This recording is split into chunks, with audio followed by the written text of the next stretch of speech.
Hey, welcome back to the channel. Today I'm going to do a little upgrade on Carlos.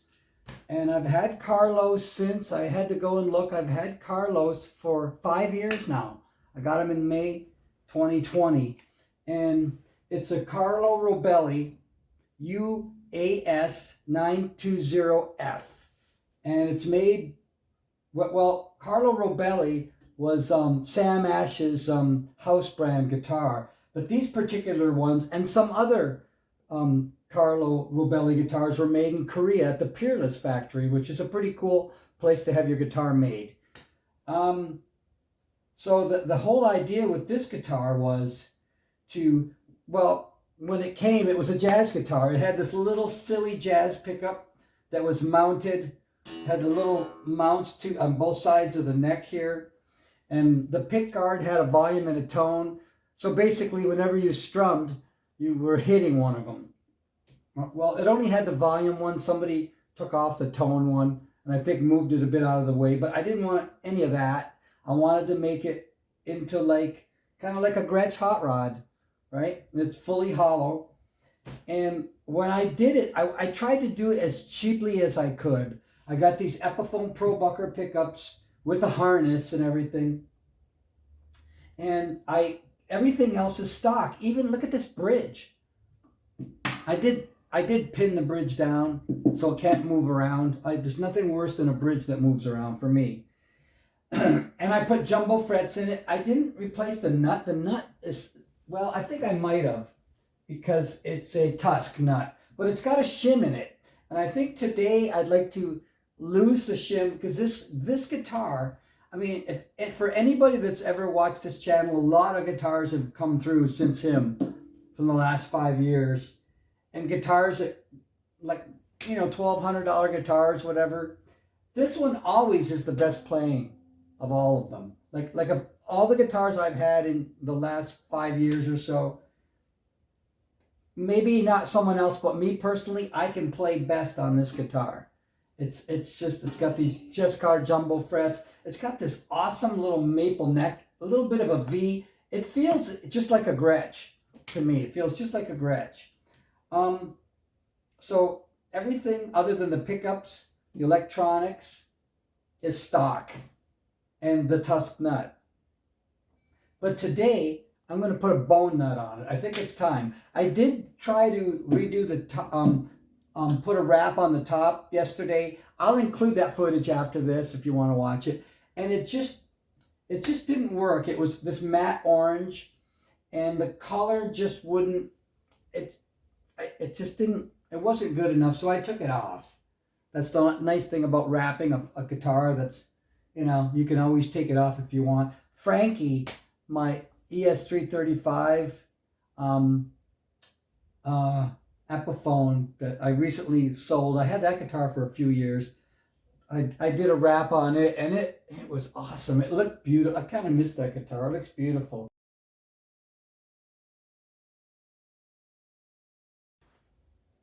Cool. That means an awful lot to me. Let me give you a little tour of this guitar. And I paid $125 for this guitar, and it is an awesome guitar. So I'll give you a little tour of it. Okay, it's got a pretty wide body. It is totally hollow. There's nothing in this whole guitar, and it's nice because at lower volumes you can get some really cool feedback. Like you got an amp cranked up really loud, and it's great for that. It does have the coil split. The other day I just put a cover on the back so I could access it. Probably going to paint that gold to match all the hardware because it's just ridiculous trying to get this stuff through here, work on it. This is all stock. I put a couple pins. It was actually a piece of hanger. I cut off a couple little pieces of hanger and mounted them in. There's a couple of little braces that run along here, and that's where the pins are in. Just a couple of little, it's not very big. They just run along here. Here's the jumbo frets. Yeah, awesome. And here's the headstock and the tuners. They kind of look just like Grover tuners. Jinko. They work really good. You know what? I'm not one to change things unless they need it. You know, like what did I just put tuners on? I put tuners on this Harley Benton. They were terrible. Most of the reason was they have that vintage style with the holes. Well, the holes didn't go in long and like deep enough. I don't know why. And this Guild, the buttons had some slack in them. I made a video where I shimmed the buttons so that the slack went out of them. But anyway, I'm not like super quick to change tuners if a guitar doesn't need tuners. So yeah, here's the Tusk nut, Tusk XL, and you can see the shim. I put a shim in it, and I'm like, this guitar is too darn good to have a. It needs a bone nut, like this guitar. This is a BM75. I love this guitar. The worst part about it, it had a horrible, horrible nut. I could never make this guitar stay in tune. And then once I changed the nut, it's fine. The nut was so crappy on it. Everything else, I probably won't change anything else on this guitar. You know, like this old Bullet from Japan. I put jumbo frets on in it and a new nut, but nothing else needed to be changed. The tuners work fine. So anyway, that's what the project's going to be today. Putting, and I just put new strings on it. I should have thought to do this then, because I had it all apart to put the wrap on it. You'll see that. I'll put that at the end of this video if you want to watch it. But yeah, so here we go. I'm going to take this off. We'll set the new one on, and we're going to see exactly what's going to have to be done. So here we go.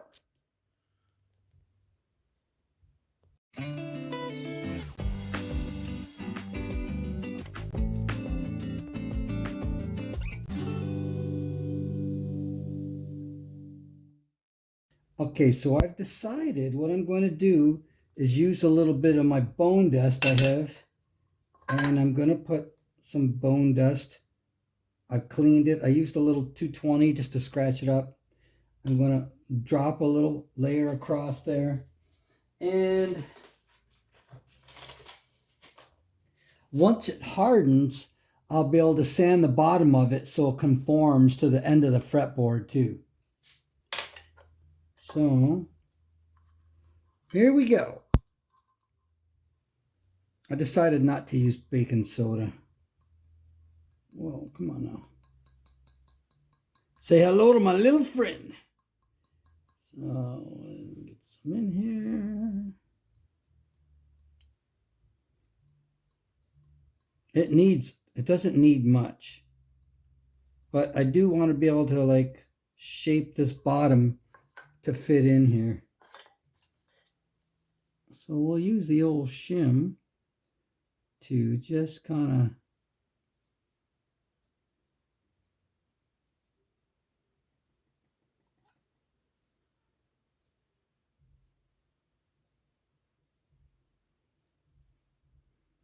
it's just staying on the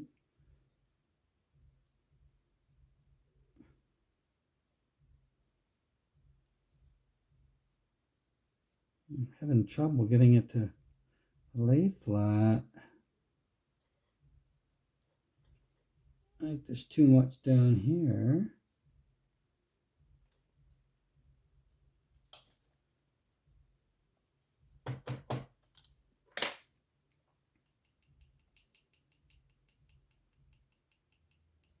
Trying to make it really even.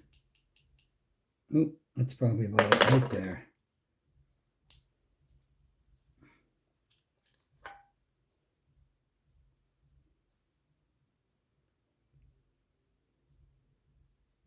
Bombs away.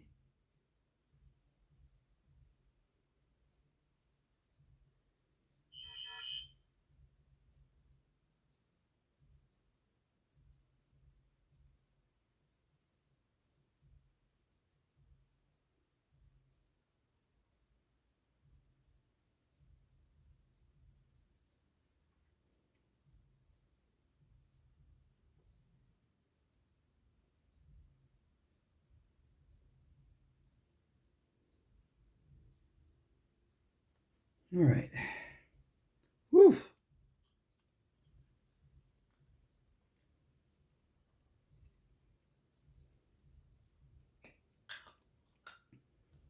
I might want to put a little powder over top of that too. Just a little bit, not too much.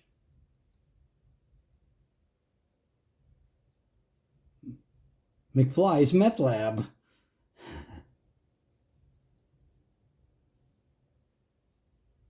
Just a bit.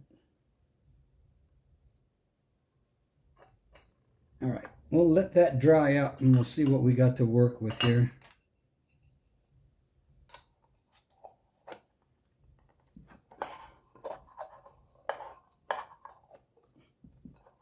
Come on.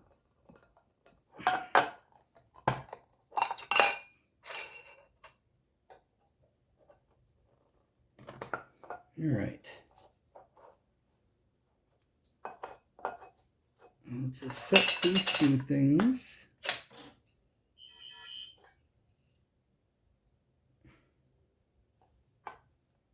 We'll let that dry.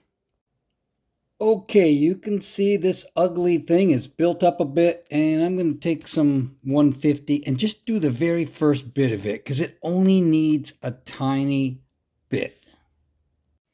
I've got it worked out a bit. Now I just got to keep going straight, keeping it really flat. Go down a bit more and we'll have a new nut soon. So there we have a taller nut. It's pretty much ready to go. I got it all sanded down, nice and flat. So I'll just keep testing it because the one thing about the nut is you don't want it to be like this. And you don't want it to be like that. It's got to be sitting in there real nice.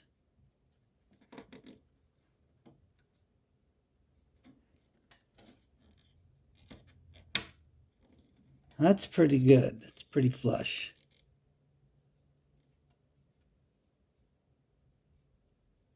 So now, I mean, I could just keep sanding it and putting the strings back on and not even have to cut the nut. That would be awesome. I'd like that, but that doesn't usually happen that often. Fits in there good, though. I just thought I want to put a bone nut. I always prefer bone because it lasts a long time, especially if you do a lot of bends and a lot of tremolo work. It's a pretty hard material. Polishes really well. All right, so now I'm going to put the strings on and see how it looks. Okay, so here's where we're at. I think what I'm going to do, I'm not going to worry about these strings, even though I just put them on. They might get sacrificed. I'm just going to keep sanding it. I'm going to keep sanding it, and I'm going to try to get away with almost no filing of the slots. The one thing you always have to remember when you're cutting a nut is you can't have a lot of relief in the neck, because then once you straighten the neck, the string will be laying right here on its little buddy, the first fret. So you always have to make sure there's little to no relief in the neck. You know, maybe like 4 thousandths, holding down the last fret and the first fret, maybe like, I don't know, 4 thousandths of an inch or less. So yeah, I'm just going to keep sanding it and checking it. I don't care if the strings break.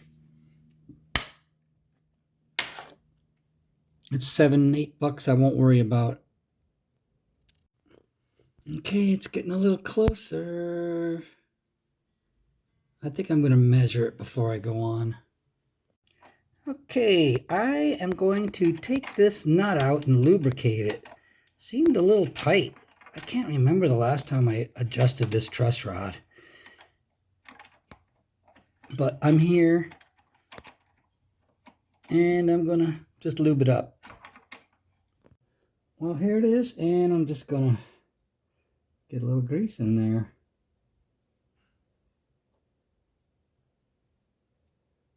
Never a bad idea.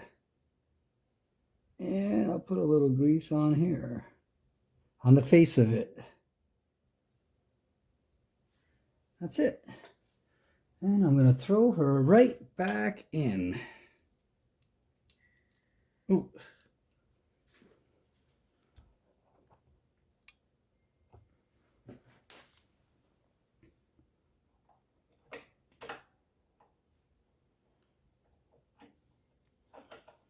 Nope, come on.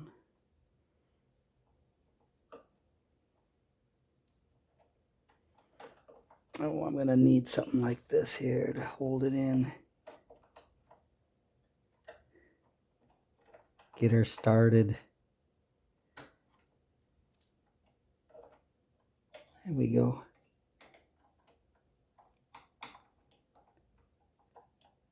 This is always a good idea.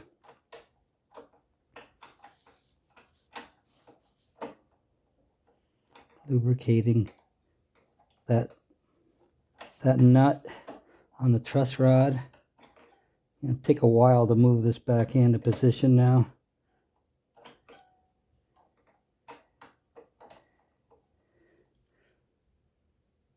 Okay, I am going to glue the nut in and finish it off with my files, because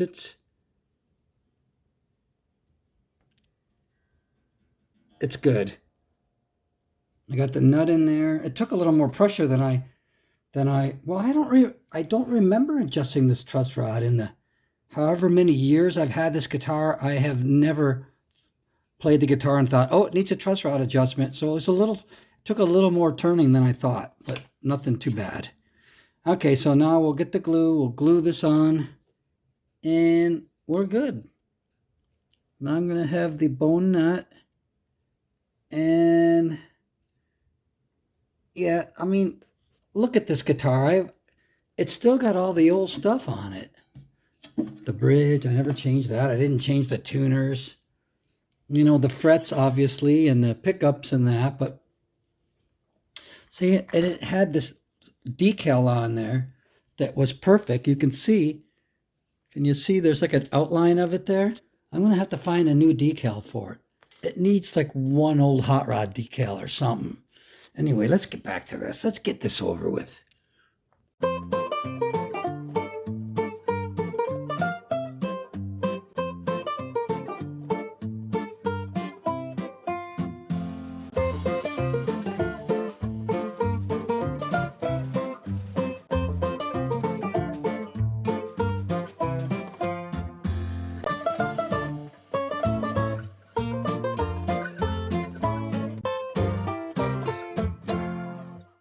Well, in the high speed, I don't know if you saw it, but the nut popped out.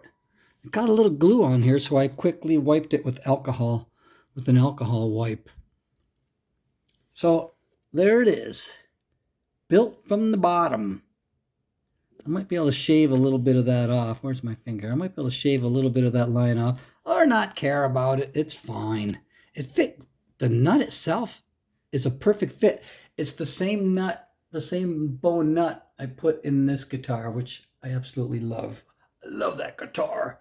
That is my new Stratocaster.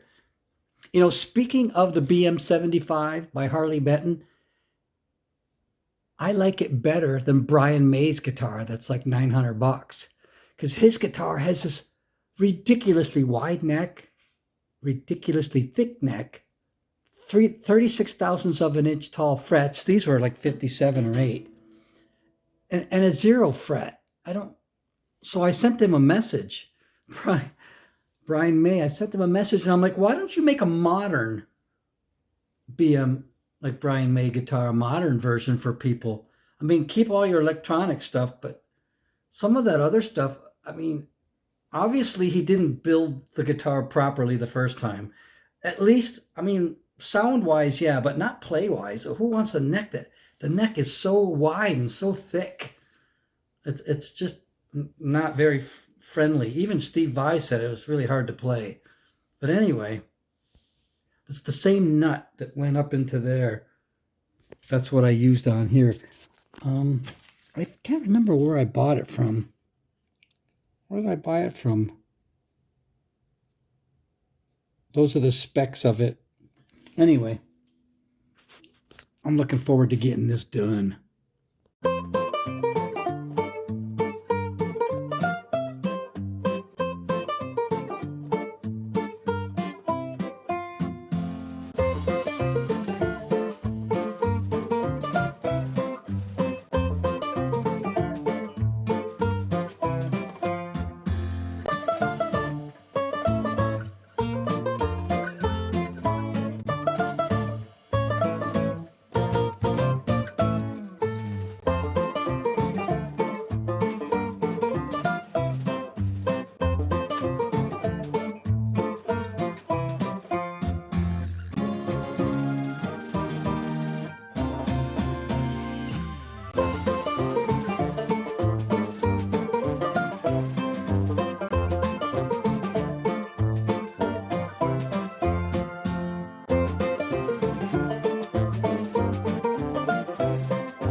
Okay, there's your 11,000ths of an inch. And I'm going to put some graphite. I'll stretch the strings a bit. I'll put some graphite in here and it is done. Not really much light over here to see the side of this nut here.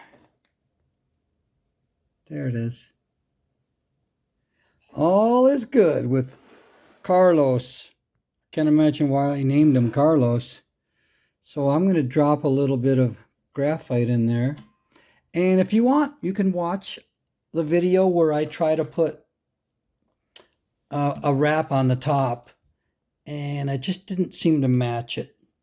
So I'm going to have to buy another hot rod sticker. But here, if you want to check it out, you can. And I will see you next time. Take care, everybody.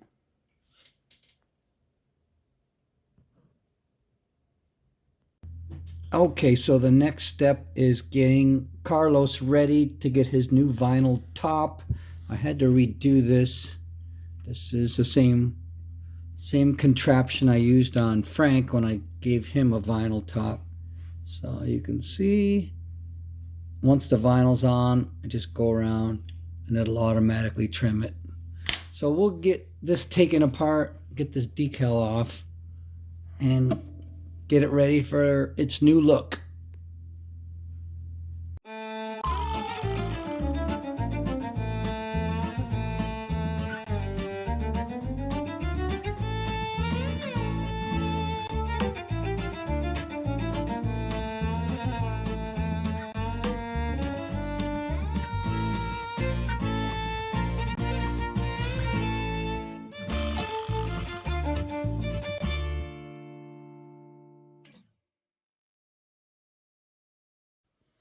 Okay, we're about ready to put the vinyl on. And I've got my trusty boutique. I had this for 32 years. I've been using this as a heat gun and it works really good because it's boutique. Okay, so I'll get this cleaned off and I'll get my super orange matte wrap on here and we'll get this thing going.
Well, that was nerve-wracking. The first piece I kind of messed up.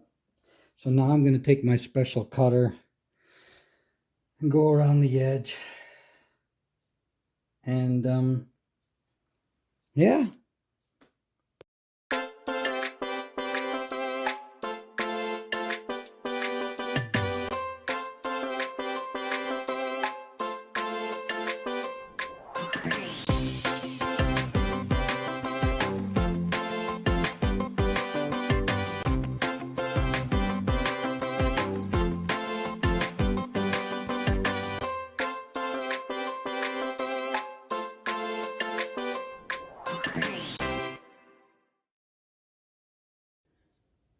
It's that color.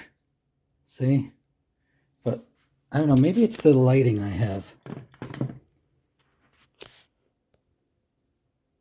That's a little closer, but yeah, it's that color. That's pretty close on the camera.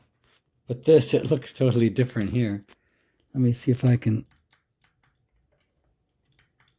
Oh. That's a little more what it looks like.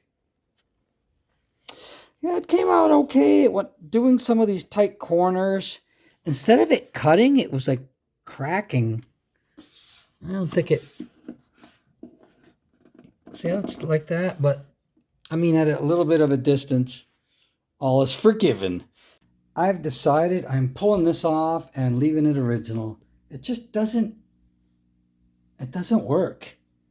I wanted it to, but I know I won't be happy. I'll just leave Carlos the way he was. And I'm going to have the access plate, which will be nice. So yeah, it's got to go. Sometimes projects are like that. You think something's going to work. Although, when I did see the orange, I was like, looked great in the pictures.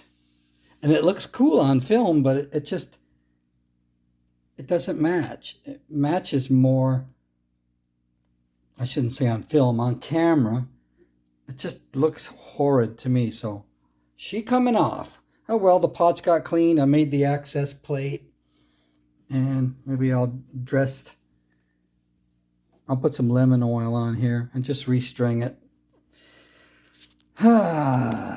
Frankie looked awesome. I loved how he looked. That was using this wrap. I don't even have enough to do this if I wanted to. But yeah, I really liked this on Frankie. It looked really cool. Oh boy. Well, I figured why it was apart. A lemon oil, the bridge. And I had some trouble with it. There's one pin. There's a pin on each side I put in. Because I hate floating bridges. It's stupid. But anyway, I had trouble with this pin. So it kept falling down in. So I glued it into here.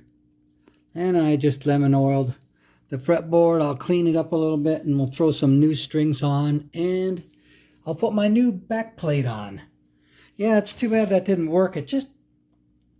However it looked on the camera, it did not look that good. It didn't match, and I thought, ugh, let's just back out of this. Sometimes that happens. I mean, Frank looked great. Here's a look at Frank.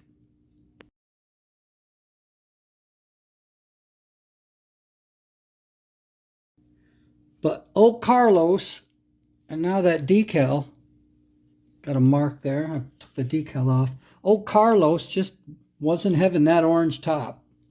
So I'll have to stick with this. What is this, a lemon drop? Lemon squeeze? Oh well, no harm, no foul. I'll just put her back together and know that sometimes things don't work out the way you wanted them to. This is not so bad. And this has always been my best, at least for me, my guitar. I play the best on this guitar. But it looks like, you know what? I see a future new nut coming. And I have a nut too. I've got a bone nut, and I think that might be the next. This thing deserves a bone nut. It looks really good on camera. It doesn't look so great off camera. It looks so bad I had to pull it off. Anyway, that's it for me. Thanks for stopping by, and maybe the next project will be a win.